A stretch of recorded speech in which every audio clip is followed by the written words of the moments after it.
Всем привет! Сегодня изготовлю кошелек из кожи Бутера.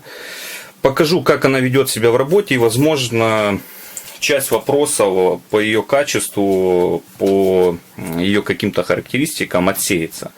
Кто-то писал, что она рыхлая, кто-то писал много дефектов, кто-то, что она тянется. В общем, сегодня сошью кошелек, посмотрите, и надеюсь, это даст определенный ответ и рассеет какие-то сомнения относительно данной кожи. Себе я уже изготовил тестовый вариант. Тоже хочу посмотреть, как ведет данная кожа себя в процессе использования. Посмотрю, как она стареет. Кошелечек простой. Одно отделение под купюры и 6 отделений под карточки. Увидел где-то в интернете такую модельку, решил себе сделать. Решение достаточно практичное. Только сегодня еще добавлю сюда перегородку, чтобы было 2 отделения под купюры и 6 отделений под карточки. И также покажу свой старый кошелек. Это такая простейшая моделька. Где-то 1,5 года я его использовал. Он у меня намокал, он поддавался различным нагрузкам, то есть я его носил не жалея, там, в заднем кармане брюк, садился на него, намокал он под дождем. За время носки вот так отполировалась кожа. Она немножко испачкалась, конечно, потому что разные там и в карманах какая-то грязь, в общем, и деньги, и карточки, они вот со временем, даже здесь, как видите, вот оттеснились эти карточки, потому что я сюда размещал где-то по 3 штуки. Вот. И руки они нечистые, и карточки вот со временем просто оставляли здесь такие следы, испачкали, да, кожу. Что касается изнанки, с ней ничего не произошло, то есть при том, что она намокала, вот все как бы держится, все нормально, тоже она испачкалась от денег, но никакой ворс не поднялся, изнанка обрабатывалась клеем КМЦ и сверху покрывалась апритурой. Тоже хочу развеять сомнения, что этот как бы метод не работает, все работает, нормально она себя ведет в процессе эксплуатации. Вот здесь вот есть немножко там ворс поднялся, но это как бы изгиб, и получается здесь какое-то было трение. То есть понятное дело, что идеально кошелек не будет носиться все это время. Вот торцы.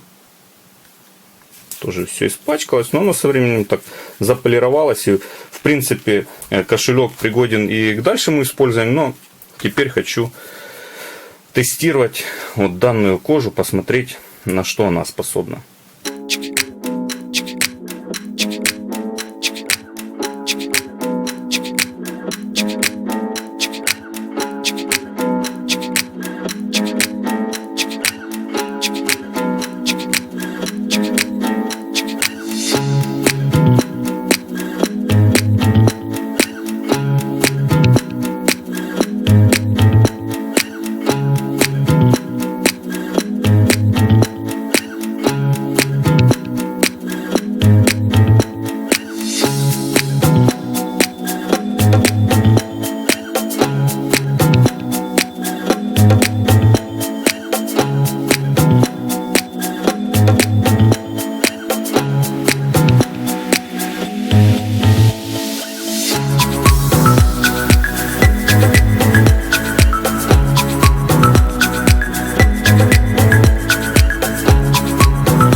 Кошелек закончен, и теперь можно сделать уже какие-то выводы по поводу данной кожи. В ходе работы как бы ничего такого не заметил критичного. Кожа, на мой взгляд, ну как бы просто отличнейшая, очень плотная. То есть кошелечек, как видите, его нужно хорошенько еще где-то вот так вот сжать, чтобы он в итоге принял форму и сам как бы не раскрывался. Кожа плотная, кожа такая хорошо держит форму, то есть изделие получается не мягкое. Вот, отлично обрабатывается. Ну, изнанку мне сложно будет показать, как заполировал, а вот торцы без особых усилий.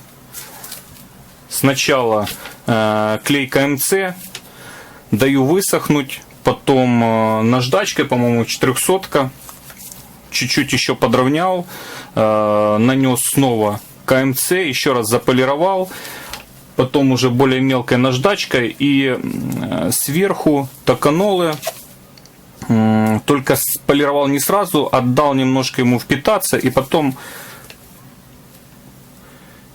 уже заполировал. И полировал, как видели в видео, тканью, а не сликером. Сейчас вот такие мелкие изделия все полирую тканью. Мне как-то, не знаю, больше результат нравится, и как-то это все происходит оперативней. Вот, как уже сказал, преимущество: кожу не красил, то есть на этом сэкономил очень много времени. Цвет очень классный, по ощущениям кожа очень приятная, и, ну, по сути, это та же растишка, только хорошо, красиво вот окрашена, без различных дефектов. Обложку кошелька сразу решил немножко усилить, вот в этом месте сделал такую накладочку, и ее, наверное, делать нужно немножко уже, из-за того, что вот кожа плотная, она прям вот здесь, ну, немножко вот видно, да, немножко видно такой перепад. Вот. То есть, может, даже без этой накладки было бы все хорошо, хотя кожа 1,2 мм толщиной, но она, в принципе, очень хорошо держит форму. Возможно, и не нужно было такую накладку. Прошивал вот такой вот ниточкой от Мэйси, толщина 0,35 мм. Ну, цвет, чтобы немножко как бы выделялся. Вот, то есть не в тон кожи. Шаг пробойника 3,85 мм. Обложку только разметил, но пробивал таким вот шилом. Еще, кстати, по самой сборке вот обложки и внутренней части, как бы прислушался к рекомендации одного из подписчиков. Здесь очень много слоев, и, ну, как бы ровно было сложно пробить, проколоть шилом. Вот. Поэтому я сначала внутреннюю часть прошел пробойниками, потом как бы составил внутреннюю часть и обложку по разметке пробил шилом. Но у нас получается, так как пробойники у нас здесь не реверсные, получается, что у нас вот эти все отверстия, внутренние и внешние, они наложились как бы крест-накрест. И, ну, я как бы с этим не экспериментировал. По логике вещей здесь никакой елочки не должно получиться. Или может получиться, ну, там с одной стороны, допустим. Но потом я прислушался к рекомендации, конечно, сделал пробную прошивку на одном из кусочков. И получается, что если мы склеиваем отверстие вот так крест-накрест и делаем там определенным образом прошивку, то у нас все равно получается елочка вот внутри и снаружи на обложке. Это немножко упрощает процесс сборки из-за того, что мы можем отдельно, как вот с круглыми пробойниками, отдельно пробить обложку и внутреннюю часть, и потом их составить и собрать. Здесь как бы может возникнуть сложность именно в склейке, потому что придется хорошенько вот здесь вышлифовывать и равнять все слои, чтобы торец был без перепадов. Но, в общем, получилось неплохо. Внутреннюю часть, вот эту, которую я как бы сделал перегородочку для второго отделения под купюры, я по контуру сбрусовал. Тоже делал это впервые. Хотел посмотреть, что с этого получится. Торец, если линейку взять, то торец здесь получился где-то 3,5 мм толщиной. Вот в этом где-то 4. 4-4,5 мм получился толщиной торец. То есть при тех кошельках, вот, которые я шил изначально, где там торец, наверное, до сантиметра доходил, то это уже как бы прогресс. Изначально хотел делать кошелек с прямыми углами, вот даже вот эти вот срезы сделал, да, такие более угловатые. Но потом почему-то сделал вот здесь вырез, как бы не то, что почему-то, здесь как бы удобней купюры доставать, но его тоже нужно было как-то обыграть более угловато, потому что уже здесь вот эта округлость, получается, плохо сочеталась с углами, пришлось немножко скруглять везде по контуру, все детали, делать небольшие скругления, чтобы оно более-менее хорошо сочеталось в общем как бы изделии. Вот. По торцам сказал, все их так обработал. На своем кошельке еще пробовал наносить поверх токанолы. Есть у меня такой воск от Экси, он такой твердый. Пробовал наносить его на ткани, потом полировать. Получается очень классный результат. Торец прям гладкий-гладкий выходит. И в дальнейшем хочу приобрести вот этот Коламбус, по-моему, воск называется, и попробовать еще им финишировать торцы. Вот. Потом, если что, покажу это все на видео. В общем, такая моделька получилась. 6 отделений под карточки, 2 отделения под купюры. Также можно сюда ставить монетницу, кому нужно. В общем, из бутера получаются такие довольно качественные, добротные изделия. С подкладом не работал. Для бесподкладочных изделий просто кожа, на мой взгляд, идеальная. Я никого не агитирую закупать ее сразу. То есть вы должны понимать, подходит она под ваши задачи или нет. В моем случае это вариант идеален.